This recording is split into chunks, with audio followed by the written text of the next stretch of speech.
কি হয়েছিল রাজেশ বাবু? প্রথমে আমি জানতে চাইবো হয়েছিলটা কি? আদিবাসীদের অপমানের কথা টিএমসিপি নেত্রী পায়ের ওপর পা তুলে হঠাৎ করে রাস্তা দিয়ে ছুটতে আরম্ভ করলেন, হয়েছিলটা কি সেখানে? সর্বপ্রথম আমি জোহার এবং নমস্কার জানাই। এটা অত্যন্ত দুঃখের বিষয় পশ্চিমবঙ্গের রাজ্য জুড়ে যে আমরা কলেজে একটা প্রিন্সিপাল সাথেও মানে অফিসিয়ালি অ্যাপয়েন্টমেন্ট নিয়ে সোমবার দিন আমরা 2:30টার সময় আমরা গিয়েছিলাম আমাদের প্রতিনিধিবর্গ, আমরা আদিবাসী কল্যাণ সমিতির পক্ষ থেকে এবং আদিবাসীদের একটা ইউনাইটেড ফোরাম আছে, সেই ফোরাম থেকে আমি অখিল ভারতীয় আদিবাসী বিকাশ পরিষদ অধ্যক্ষ রাজেশ লাগড়া আমি গিয়েছিলাম। তো ওখানে যাই, প্রথমে আমাদেরকে ঢুকতে গেটে প্রথমে জিজ্ঞেস করছে, আমরা তো প্রথমে ভাবলাম এরা সিভিল ড্রেসই আছে, কোনো হয়তো এরা সিকিউরিটি কোন প্রাইভেট এজেন্সির হবে, কিন্তু পরে বুঝতে পারছি আপনারা কে। আমাদেরকে জিজ্ঞেস করছে আপনারা কি পারপাসে এসেছেন, কি কাজের জন্য এসেছেন, কি করতে এসেছেন, আপনার নাম বলুন। আমরা জিজ্ঞেস করলাম আপনি কে, তো বলে প্রেসিডেন্ট। মানে কিসের প্রেসিডেন্ট? তো বলছে টিএমসিপি। তো বলে আমরা তো টিএমসিপির প্রেসিডেন্টের সাথে দেখা করতে আসিনি, আমরা তো মানে পিডি উমেন্স কলেজ জলপাইগুড়ির ওনার প্রিন্সিপালের সাথে দেখা করতে আসছেন, আপনি আমাদেরকে এই প্রশ্ন করছেন কেন? আপনার এই প্রশ্ন করার রাইট নাই। তখন বলছে না আমাদেরকে সব কথা বলতে হবে, আমাদেরকে সব জানতে হবে, আমরা এটা দেখবো।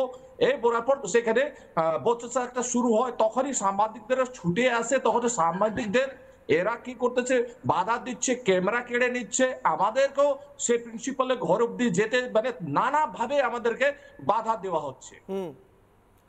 মানে আমি ব্যাপারটা বোঝার চেষ্টা করছি দাদা।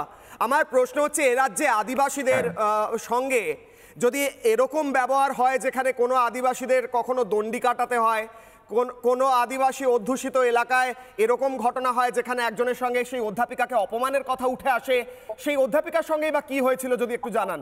অধ্যাপিকা বলছিলেন অপমান করা হয়েছে, আপনারা সেই অভিযোগ নিয়ে গেছিলেন। হ্যাঁ, অধ্যাপিকা যিনি হচ্ছেন মানে জলপাইগুড়ি পিডি উমেন কলেজের মানে আপনার সংস্কৃতের মানে মানে অধ্যাপিকা মানে প্রফেসর। তো ওনাকে একটা এক্সট্রা অ্যাডিশনাল একটা নিউ কোর্স ক্লাস করার জন্য ওনাকে দায়িত্ব দেওয়া হচ্ছিল, সেটা এনএসএস বলা হয়। সেটা দেওয়ার পরে উনি ওনাদের উইলিং এন্ড আনউইলিং এই দুটো অপশনও কিন্তু দেওয়া হয়।